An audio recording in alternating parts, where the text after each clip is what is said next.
ആളുകളുടെ മുഖ്യമന്ത്രി എന്ന രീതിക്ക് തന്നെ പറയാം, ജനങ്ങളുടെ മുഖ്യമന്ത്രി. ഓക്കെ. ഇപ്പം ചേച്ചി ക്ലാരിറ്റി എന്ന വാക്ക് ഉപയോഗിച്ചുകൊണ്ട് ഞാൻ പറയാം. ചേച്ചി റിപ്പോർട്ട് ചെയ്യുന്നതും അല്ലെങ്കിൽ നമ്മള് എല്ലാരും വിശ്വസിക്കുന്ന അല്ലെ ഞങ്ങളെ പോലുള്ള എല്ലാ ജനങ്ങളും നിങ്ങളുടെ ഓരോ ശബ്ദം അല്ലെങ്കിൽ നിങ്ങൾ പറയുന്നതാണ് റിപ്പോർട്ട് ചെയ്യുന്നതാണ് കറക്റ്റ് എന്ന് വിശ്വസിച്ച് മുന്നോട്ടേക്ക് പോകുന്ന ഒരു ജനവിഭാഗം ഉണ്ട് അല്ല, അങ്ങനെയാണ് ഭൂരിഭാഗവും.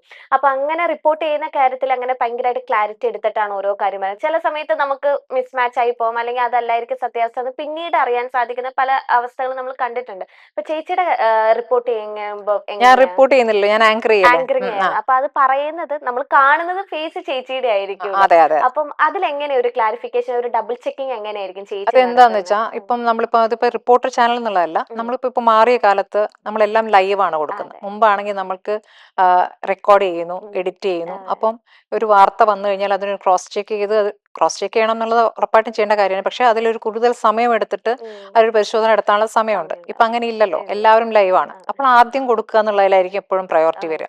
അപ്പൊ ആദ്യം കൊടുക്കുന്ന സമയത്ത് ചില കാര്യങ്ങളൊക്കെ ചിലപ്പോൾ ഒന്ന് തെറ്റിപ്പോകാറുണ്ട്.